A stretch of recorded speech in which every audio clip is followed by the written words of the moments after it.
আমি আমি কোথায় আছি একটু যদি দেখাই, এই যে দেখেন আমি এখন একেবারে আমার কোমর পর্যন্ত পানি, এবং এই হয়েছে ঘরের পরিস্থিতি। ঘরের ভিতরে একটু ঢোকা, যদি প্রবেশ করি তাহলে।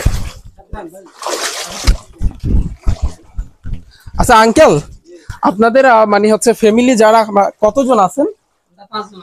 আপনারা 5 জন আছেন? 5 জন আসলে সন্তান মিলে। আপনাদের মানে তারা এখন কোথায় আছে? মানে আমরা এখন আমাদের বাড়ির পশ্চিম সাইড একটা বাড়ি উঁচ আছে, ও বাড়িতে গেছি আপাতত আছি। যদি এখানে পানি উঠে যায় তাহলে আমরা অন্যদিকে যাওয়ার চেষ্টা করতে হইব। এখন হাঁস এই জায়গাতে মানে 1 সপ্তাহ পর্যন্ত পানি ছিল যতটুকু শুনেছি। হ্যাঁ 1 সপ্তাহ পর্যন্ত। আর রান্না বান্না তো হয় নাই কিছু, তাই না? তাহলে কি খাইছেন মানে এতদিন পর্যন্ত? তাদের আশ্রয় কেন্দ্রে দিয়ে আসছেন এই পর্যন্ত? ওখানে আমরা ওই যে আমাদের চাচা কিছু লাকি মার্কি দিছে, এদিকে চুলে এখনো শুকনো আছে, ওই লার্কি গুলা নিয়ে এখন ফাঁকশাক করতেছি।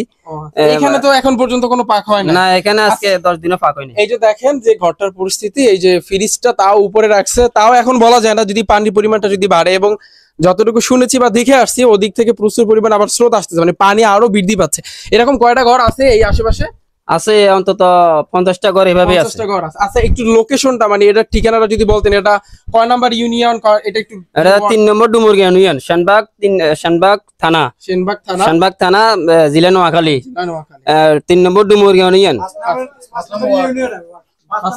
5 নম্বর ওয়ার্ড।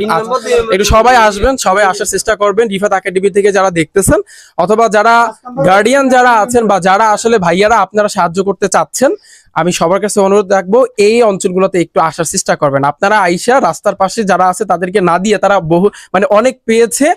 আপনাদের সবার কাছে অনুরোধ থাকবে, আমি আসলে লাইভে যেতে পারি না কারণ নেটওয়ার্ক সমস্যা করতেছে, এবং এই পর্যন্ত পানি ওখানে নামার পরে, এবং এই কারণে এই যে দেখেন ঘরের যে অবস্থাটা খুবই খারাপ, এবং যতটুকু পারেন আপনারা একটু হেল্প করার চেষ্টা করবেন।